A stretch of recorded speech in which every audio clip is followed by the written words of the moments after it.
Everyone, welcome to this episode of the Outdoor Gear Review.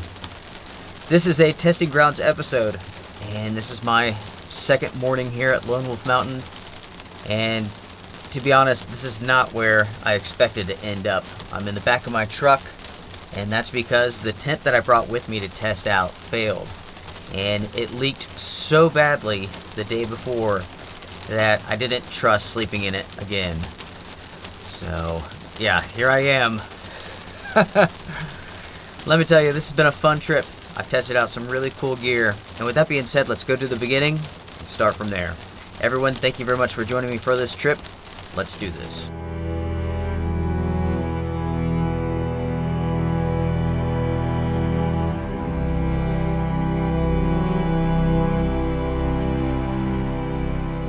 This is testing grounds number 5. And I'm out here for 2 nights to test out some really cool gear. Now the first piece of gear is a big old tent from OneTigris. This is the Outback Retreat. Let me tell you, this is a very interesting shelter. I'm excited to set it up and to await the rain that's coming in later on tonight.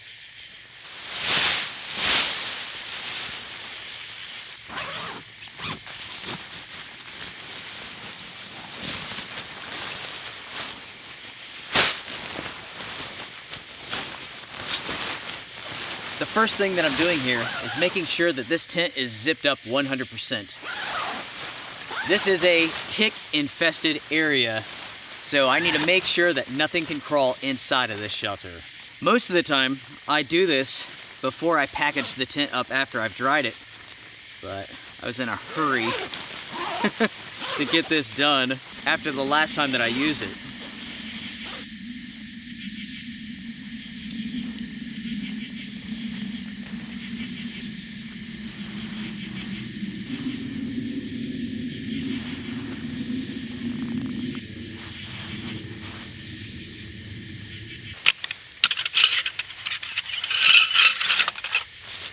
Now this tent is unique in that it comes with 4 poles, and these are very large aluminum poles.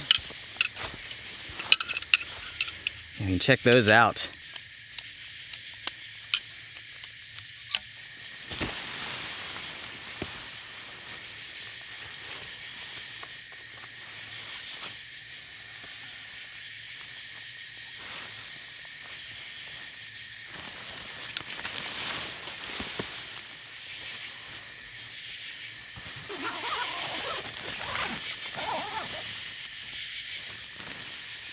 The overall setup process for this tent is fairly easy, but it does take some time.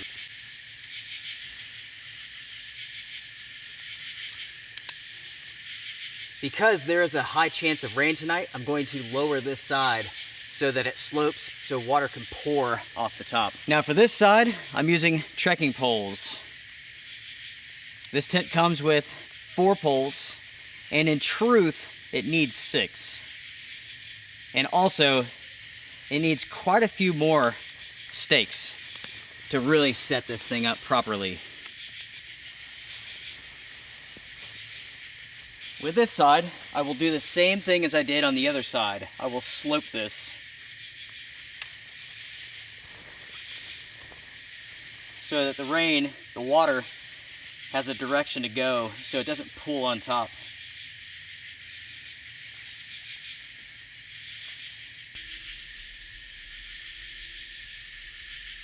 For this trip, everyone, as I mentioned before, I have all sorts of new gear to test out, including this quilt. This is a very budget-friendly quilt, and I'm excited to see how well it does. Now tomorrow, I will go over the gear in more detail. For now, I'm just going to get ready and call it a night.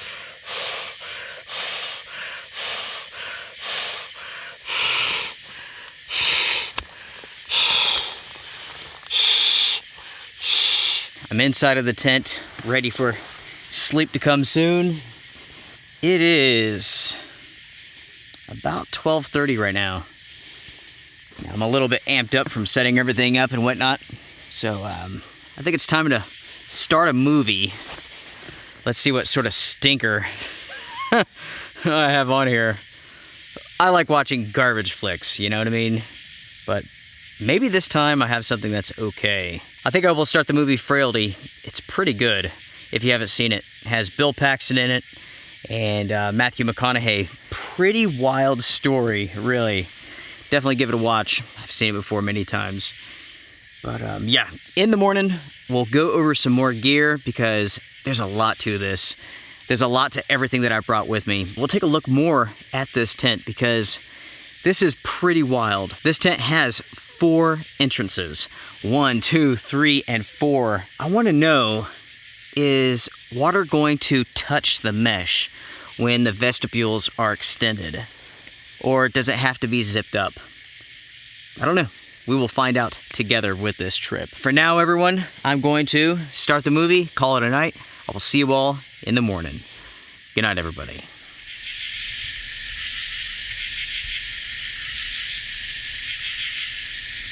As an update, everyone, it's about 2:30 in the morning, and it is in fact raining. It's pretty light, but it is raining. It will be interesting to see if I stay dry. I don't know. There's a lot of area for rain to come in with this sort of setup, with both of these vestibules open. I'll have to keep an eye on it. That's the update for now. Let's see what happens.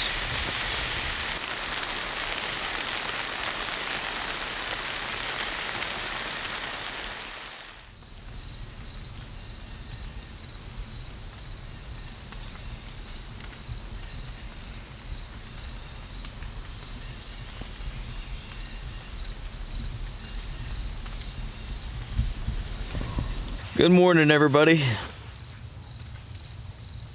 It is about 8 o'clock, and it is a wet, damp morning. That's for sure. All right, so this is where we're at with this shelter. So far, it has been 100% waterproof. Even with the vestibules up, no rain has touched the mesh. Now, I do see that there has been one drip on the inside of this tent. It actually hasn't come inside this tent, but it is between the fly and the body here.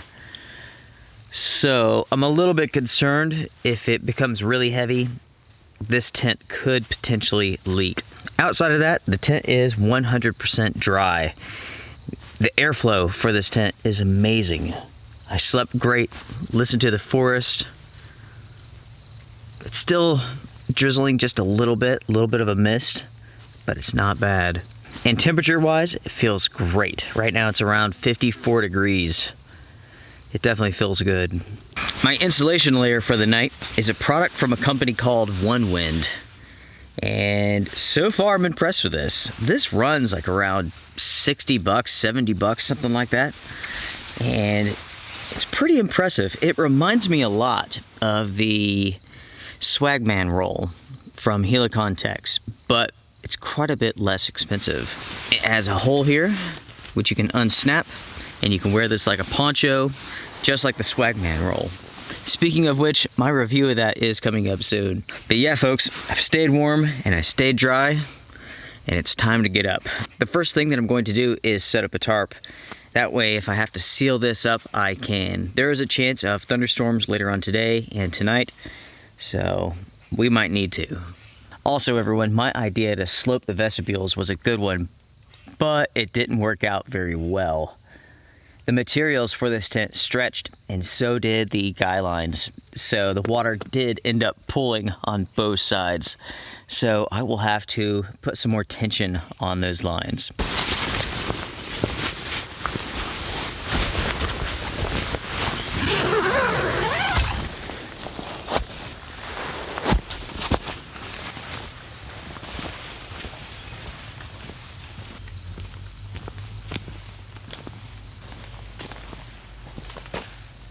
This here will work perfectly. I've actually set up my tarp here before for rain and ice adventures, and it's a good location. Plenty of trees. It's somewhat dry. The leaf canopy really has protected this. So I have a little bit of firewood that's not too wet. I have some laying on the ground here. And also, for this episode, I have a new saw to use, which I think some of you will like a lot. It's pretty cool.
It is almost time for breakfast and coffee.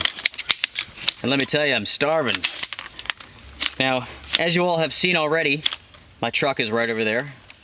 And I have it loaded up with all sorts of equipment that I'm testing out.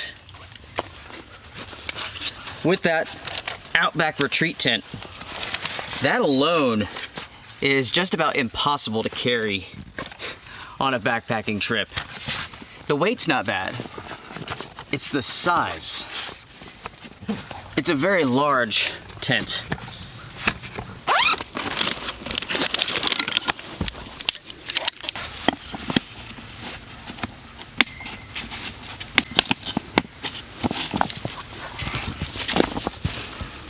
With this table and chair set, this is from OneTigris and it has been discontinued. It's funny, I saw that another channel put up a review on these items like a week back or something.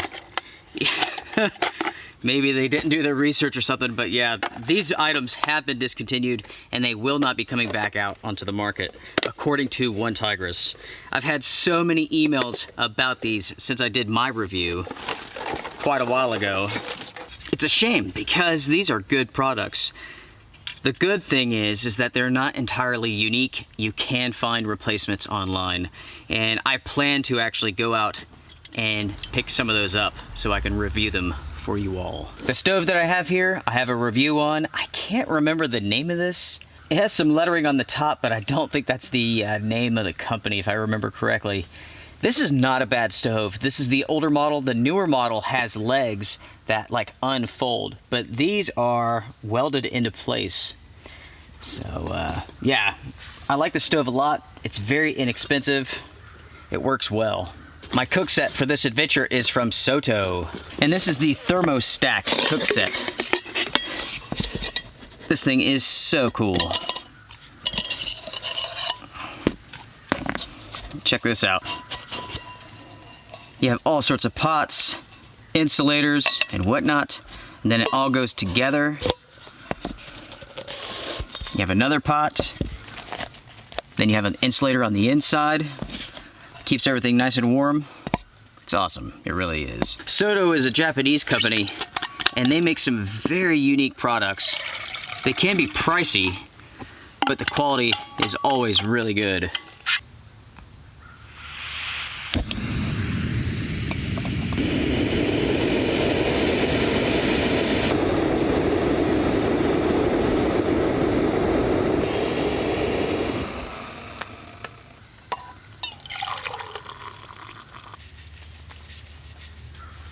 I have enough coffee here for 2 cups, so I could fire this back up in just a minute when I need to. For breakfast, we have an apple, some oatmeal, and that's it.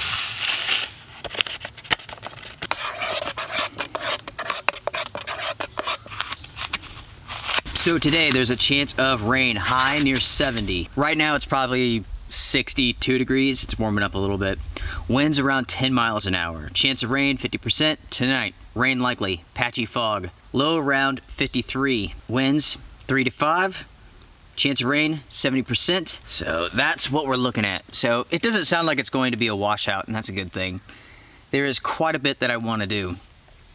I really want to test out this saw that I got. I think you guys are going to like this.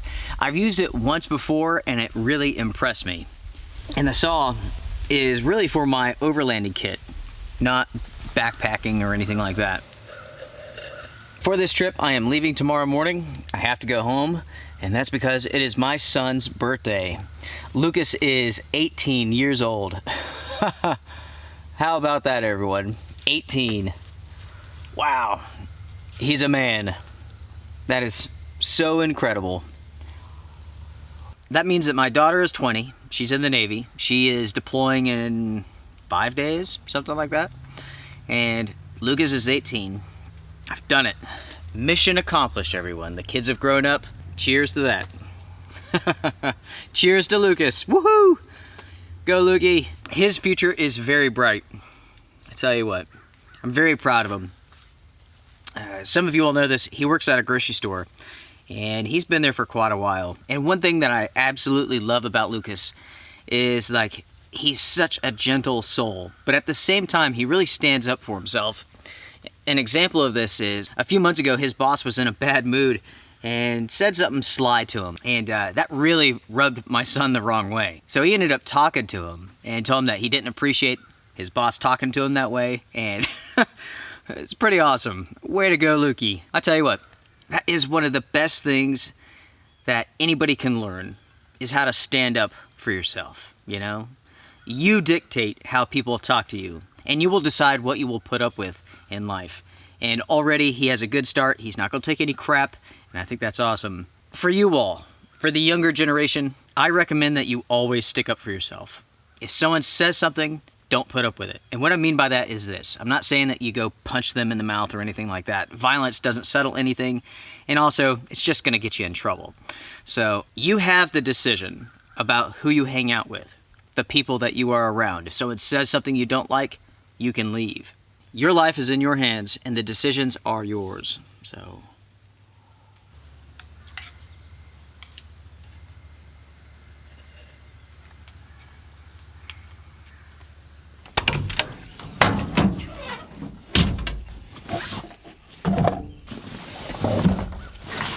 I have a pair of military gloves. I believe these are Italian, but I don't remember specifically. I will have to flash the name on the screen for you all.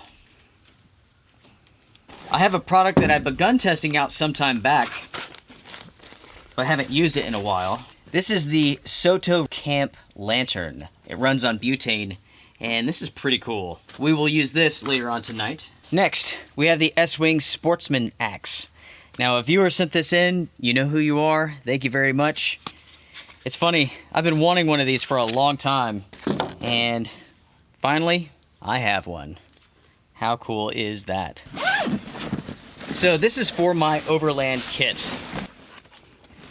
What we have here is a 12-inch bar Dewalt electric cordless battery operated chainsaw. Inside of this bag, I have bar oil, I have a funnel, some paper towels. Now this chainsaw runs on the 20-volt batteries, which you see here. It's got full juice.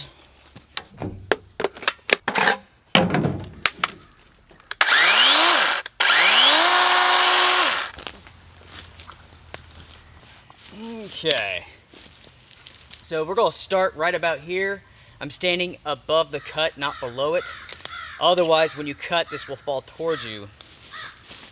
So this is black locust. This is very tough stuff.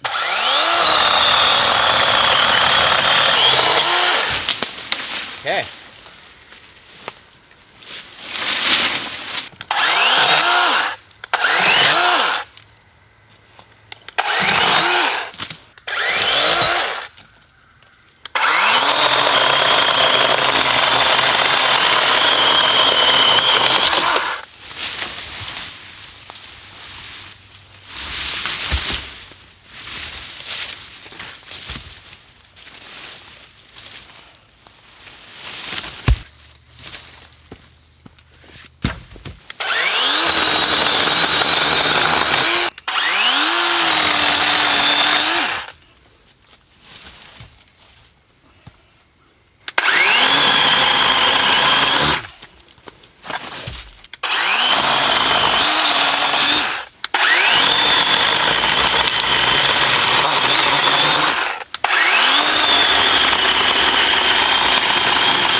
Well, that saw made easy work of that tree. Now, that's only one section. There's another section and part of one. But for this trip, that's all that I need. I'm sure you're thinking, Luke, why don't you go ahead, cut it up? I'd rather have it suspended up in the air. That way it will stay dry. Keeping it up like that actually preserves it for longer. That's not bad at all. What I like about this system is, one, it's very inexpensive. Two, it works very well. Three, the batteries are not very expensive. Four, the batteries can be used with other Dewalt products, and I have a few. I have a couple of drills, a trimmer, and some other tools, and I had no idea that Dewalt even made chainsaws until I was having a discussion with a viewer on Facebook, and they let me know that that's what they were getting, and I was like, what? Dewalt makes chainsaws? Maybe they have for a long time, I have no idea. Finally, the technology is here. And this works incredibly well. It's a small package, small form factor. I can keep this inside of the truck and it takes up virtually no space. In my opinion, this is the perfect size. The 12-inch bar, it's perfect. For overlanding, you really don't need anything else. With a 12-inch bar, you can cut up any sort of tree. It may take a little bit more time, but look at what you're giving up with a larger chainsaw. Space. Space is so important when it comes to overlanding. And with this chainsaw, that is how I intend to use it. I have my other gas-powered chainsaws if I need them. But yeah, for overlanding, I'm very impressed with this saw so far.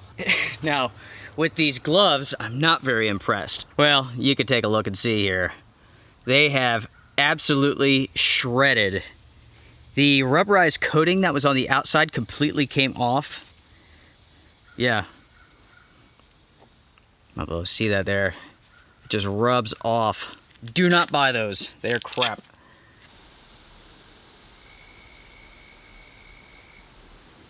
Check out this power bank that I've started testing out. This is from Nightcore. And this is a 10,000 milliamp hour carbon fiber power bank. This is the NB 10,000. And it is incredibly small and incredibly lightweight. In fact, I think my phone weighs more than this, and that's amazing. What I would like to see here is a larger version, like 20,000, because that would be incredibly usable for someone like myself. I could charge my phone a couple of times and also my camera batteries. So yeah, that's incredibly slick. So far, so good with this product. Next, we have the Soto Navigator Cook Set. And this is pretty slick, folks. It really is. Again, Soto is that Japanese company, right? So, you have a lid, a large pot, you have a thermal coaster, another lid, and of course these do have pour spouts. So if you're boiling noodles or something like that, you can easily drain the water.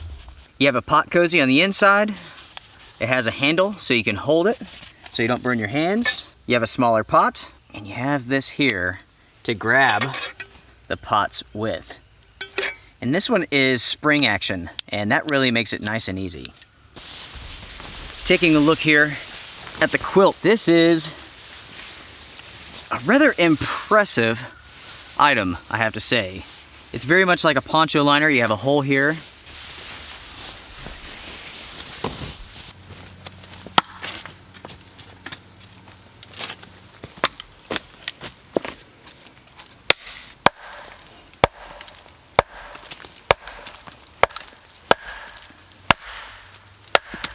If you're going to stand and chop like this, you have to be exceptionally careful.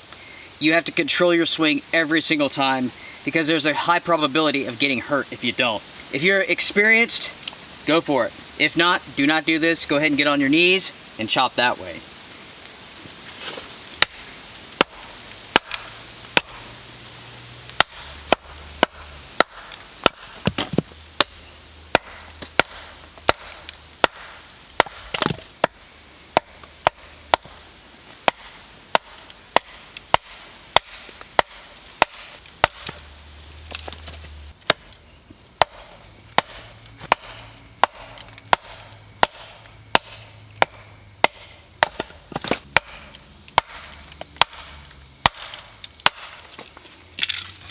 As you get more and more experience with an axe or a hatchet, it's about the feel and it's also about the sound. You can hear how it's splitting. You could feel it, and you can adjust your power. That way it doesn't fly up and hit you in the face.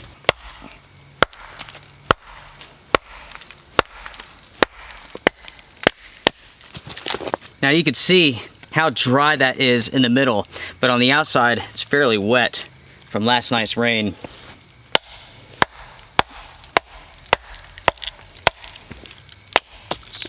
Now I'm in pretty good shape as far as firewood goes.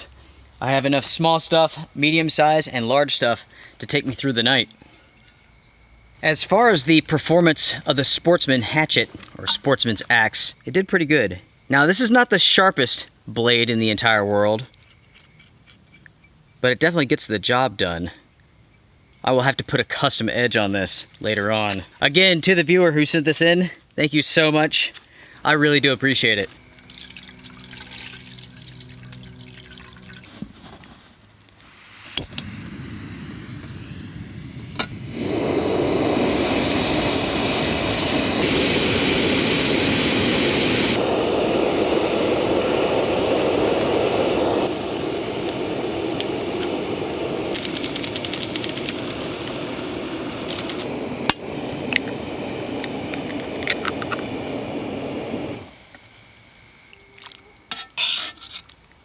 So to start off here, I have some spicy chicken spread. A viewer sent this in along with these ramen noodle things. I could read the packaging on this one. That one, I couldn't understand anything, so. That's good. So check this out. With the Navigator cook set, you can take your hot pot and put it in that cozy, and then you can hold it and actually eat it.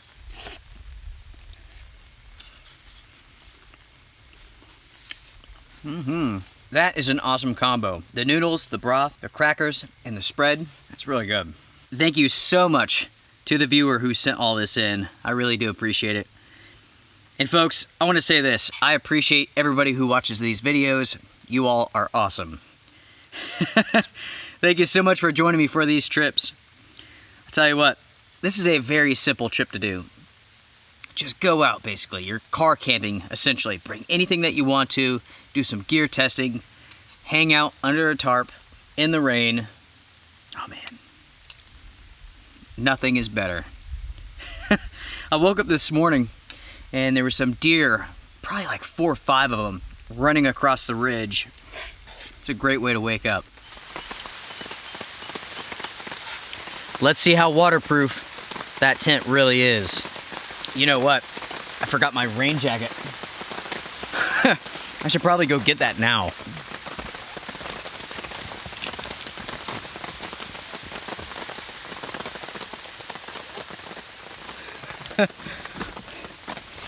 And of course, as soon as I get the jacket on, it slacks off. Anyways, folks, I'm going to enjoy this, enjoy that. I'll talk to you all later. As you all can hear, it is now raining pretty good. So good, in fact, that I need to go check on the tent and make sure that nothing's getting wet. I might have to seal it up. Right now, the rain is just simply coming down, but better safe than sorry. I don't want to go to a tent tonight that's full of water.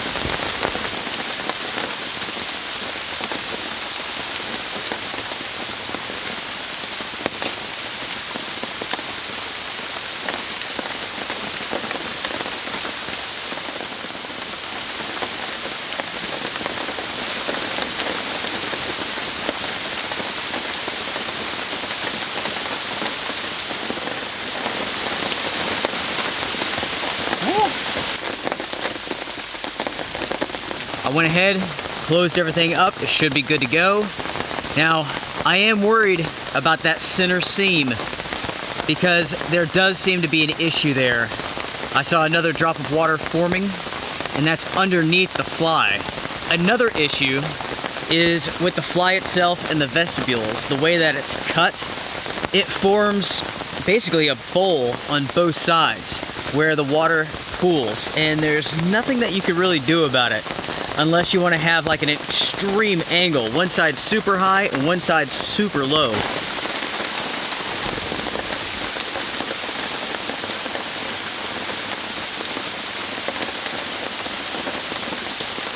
The heavy downpour is over. I came to check on the tent and it has been leaking in 2 places. There's a spot right around here, and there's one basically on the other side in the same location. The weak point for this tent seems to be this seam right here. So far with my testing, water can ingress through here and make it down inside of the tent.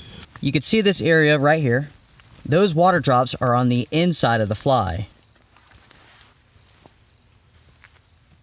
You know, folks, that tent leaked so much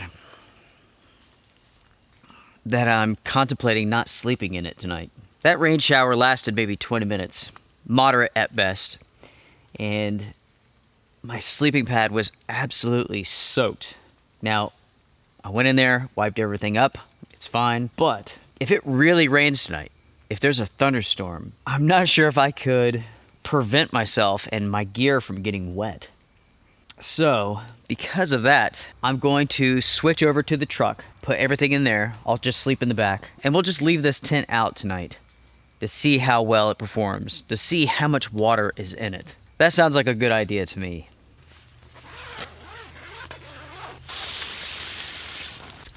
So you can see there, that's where this leak is on this side. There's the water drops on the inside, more over here on this side.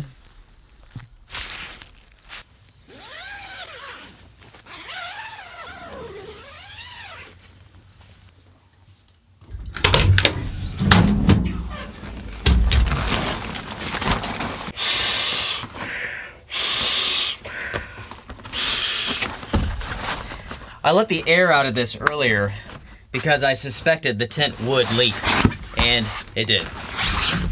All right, everybody, that's it. It is 100% dry. And now all we need is some rain.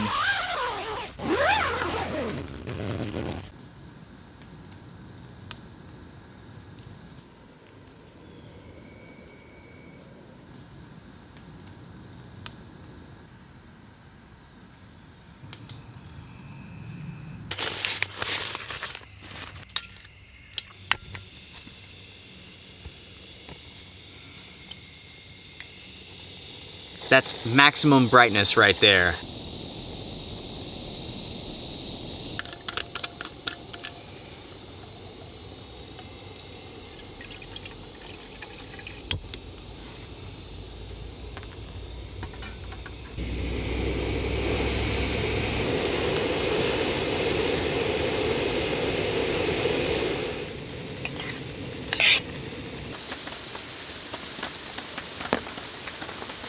As you all can hear, it is raining nicely.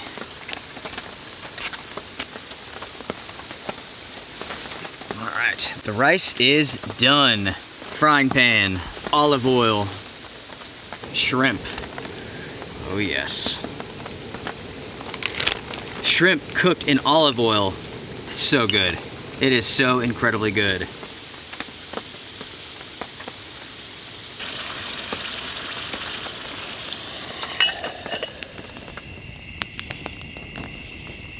All right, everyone, it is time to eat. Oh man, that is awesome. That right there is a home run, and that was really easy to make. And this pot cozy thing kept the rice nice and hot. I mean, it's perfect temperature. I figured with dinner tonight, I would tell you all a little bit more about my childhood and some of like the first memories that I have of going on hikes. As far as I can remember back, I remember like one specific moment. My brother and I were with my dad. We were in Tennessee and we were close to the Watauga Lake area, and the Appalachian Trail goes through there. And we stopped at the trailhead, and I don't remember why. I don't even remember what we were doing out there, but we hiked up, got on the AT, and we hiked a part of it. And I remember my dad telling me about the Appalachian Trail and how long it was and all that stuff. And that just blew my mind. Around that time, I remember there was quite a bit of discussion about the Appalachian Trail and how dangerous it was. And I think there were a couple of murders within the last couple of years when we went up there. And I remember my dad telling us about that as well. And I found that so intriguing, even at that age. That really opened up my eyes to long distance hiking. And it's something that I've never really been able to do up until now. I've spent weeks out on the trail, but nothing like that. I mean, you're talking about like 3 to 6 months on the trail, depending on how fast you go. Oh man, I feel good. That trip, without a doubt, left a lasting impression on me. And I wish my brother was here because I would like to ask him about that. I'd like to ask him what sort of impression it left on him, if anything. He likes the outdoors, but he doesn't get out all that much. He doesn't really have any camping gear. I think he might have a backpack, actually. I don't know if he's ever used it for anything besides like trips that him and I have done, but outside of that, I don't know. Growing up, my brother and I and my dad, we would hike just about everywhere. We would hike over mountains to go to town. Instead of driving, we would just hike through the woods, go up a mountain, down, and so on. And gosh, that was just so much fun. It was so awesome. My dad, he always carried this little .22 pistol. I don't remember what it was. It was small. I remember that. I bet he still got it. I'll have to ask him about it. But he carried that anytime that we were with him, because of course, it's his job to protect us, right? With trips like that, we would be out in the middle of nowhere. It was always about finding something new, something hidden in the woods. And that is, without a doubt, where I get my adventurous spirit from. The unknown is such a thrill. What are you going to encounter? What are you going to see? When we lived down in Florida, it was like poisonous snakes, alligators, sometimes bald eagles, and sometimes it'd be odd elements. At that time in the 80s, there was quite a bit of drugs down in Florida. Hell, there still might be, I don't know. But you always had to be careful. You really did. That's where my passion for hiking came from. What about you all? I'd love to hear a story from your childhood involving the outdoors, hiking and whatnot. Where did your passion come from? Make sure to comment down below, share your story, because I'd like to hear it.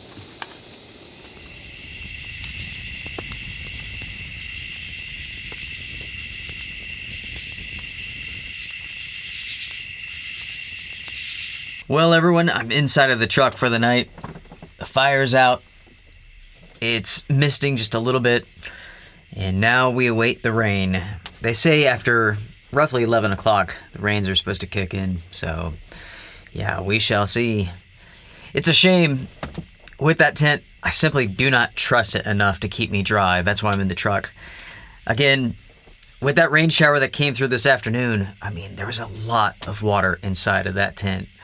So, in a light rain, fine. In a moderate rain, not good at all. Anyways, I'm going to watch a movie. Let's continue with Frailty. Everyone, take care. I'll see you all in the morning. Good night. On a side note, I did not expect to be sleeping in the truck next to a trimmer. That's really funny.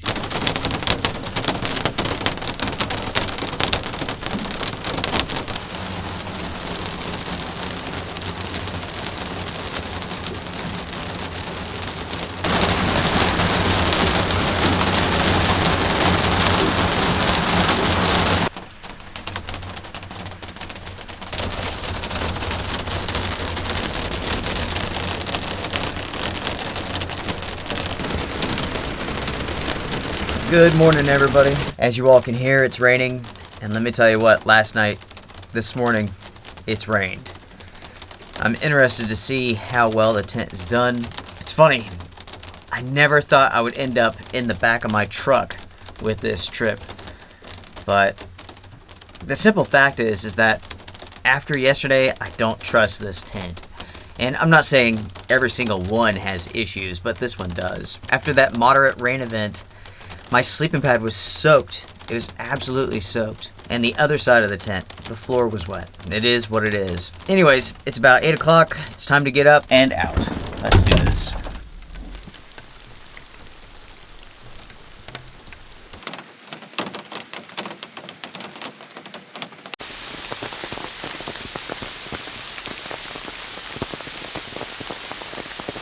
It is without a doubt a wet morning, folks. And I'm curious about that tent. What do you all think? Is it full of water? Comment down below. Breakfast this morning is nice and simple. Oatmeal, a couple of bars, a banana, some coffee. I'll tell you what, it's easy to be satisfied with just about anything when you're out in a place like this. I'm out in the forest, far away from everyone. It's quiet. I love it. It's such a simple adventure, but yet so much fun. I would get a fire going, but all of my firewood here is absolutely soaked, and that's because there was a failure here at some point in time this morning. This tarp, which I have had for absolutely ever, ripped. The guy line loop ripped out of it. Now, it is not the tarp's fault at all. The stick fell and it just filled with water, and all of that weight ripped it up. Now, this came from Bushcraft USA, and I will get another one in to see how good the quality is. The quality of this one has been pretty good for the money, but not great. I had to seam seal it. There's some issues with stitching, but for the price, it's a great beater tarp.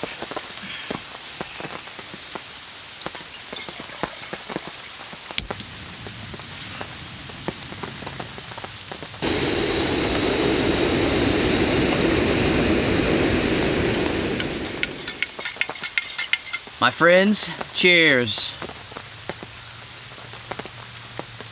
Basically, to wrap up this episode, let's go over all of the gear that I used. We will do the tent last because we have to go take a look at it, see how well it performed. To start, let's talk about the quilt from One Wind.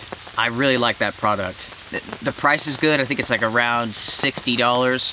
It comes in numerous lengths and sizes, and also temperature ranges. I have the 50 to 70 degrees, but I believe there's a lower one. When you keep in mind the temperature range for this product, it's perfect for what it is. The Swagman roll from Helikon-Tex has a large zipper that goes all the way around it, and there is a benefit to that. As is, I like that quilt. More testing needs to be done, but for the first trip out, it did very well. I'm impressed. Next, I want to talk about the Soto Lantern that I used last night. I love that product. It really works well. It runs on butane. It's very efficient. It uses very little gas, and it's completely silent. When it comes to the Soto Thermostat kit, I've had numerous viewers write in, ask about this, so I got one in, and I can easily recommend it. You're getting 3 cups, the pot grabber, the lids, the cozy. It's a good system. I am looking at my notes here. So if you see me looking over here, that's what I'm doing. I made notes on everything so I wouldn't forget any important details. With the Soto Navigator Cook Set, I really like that as well. Again, Soto makes high quality products, and that is another one. Next, let's talk about the Dewalt Chainsaw. That is the second time that I've used it. It cut through this black locust with no issues. It never did really slow down. It did what it needed to do. Out of the box, the chain could be sharper. I would recommend sharpening it. The battery life is excellent. The price is excellent. Pulls very good, and it's easy to use. Do you all want me to review that chainsaw? If so, comment down below, and I'll make that happen. The Sportsman's Axe did a great job. It's not very sharp. For the money, it's not bad at all. It does take a little bit of work to drive that head exactly where you want it to get a good split, but again, for the money, I think it's completely adequate. The Italian military gloves suck. Don't buy those. I picked those up from the Sportsman Guide for about 20 bucks. I will try to get a refund on those because they are terrible. And folks, I think that pretty much wraps it up as far as the big items that I've used. If there's something that I forgot, make sure to comment down below, send me an email, whatever. And if you have any questions, I'm happy to answer this for you. With every piece of gear that I've used in this episode, this is just one test, one trip. So my reviews on these products will be coming up into the future as I continue to test them, learn the pros, the cons, and whatnot. Everybody knows this, but the Outdoor Gear Review is agenda-free. I'm not trying to sell you anything. I don't care if you buy any of these products. It makes no difference to me. You will not find affiliate links down below. I don't do that. I don't get any sort of kickback. To put it bluntly, I don't care if you buy any of these products. I'm here to provide information to you all so you all can make a decision. That's it. And also, I'm here to share an adventure with you all. And that's what we've done. Now, I'm curious about that tent. One thing that I can tell you about that tent is that the materials stretch quite a bit. I pulled that nice and tight last night before bed, and it's pretty saggy. It really is. Yeah, I'll tell you what, let's go check it out.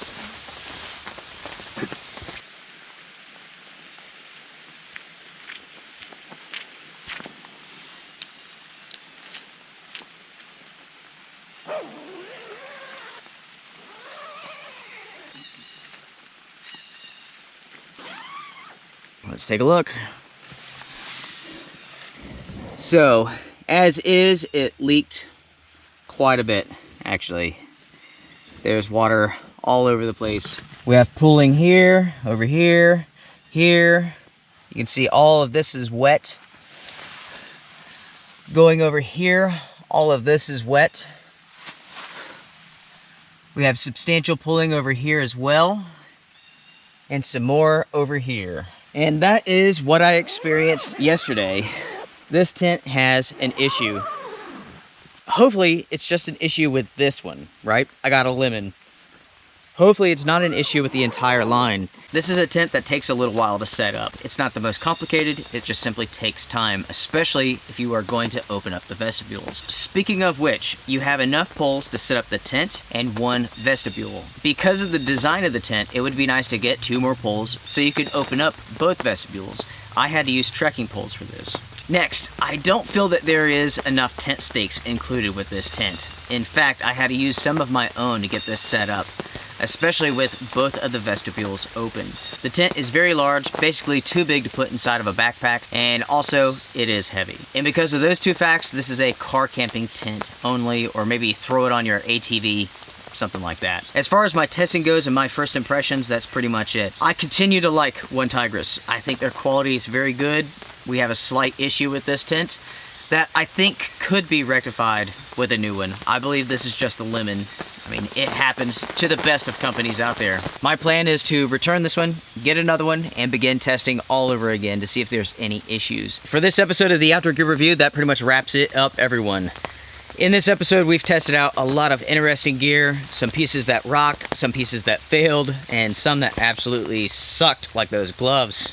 What a waste of money. Make sure to comment down below, share your thoughts about this adventure, tell me what you liked, tell me what you didn't like. Talk about the gear. What pieces do you personally like, and what do you dislike? What do you all think about the OneTigris tent? What do you all think about OneTigris as a brand, as a whole? And of course, what pieces of gear would you like to see in the next Testing Grounds episode? Everyone, take care, strength and honor. Next week's episode will be a backpacking trip. I have a mission to accomplish. That should be pretty fun. So everyone, strength and honor. See ya.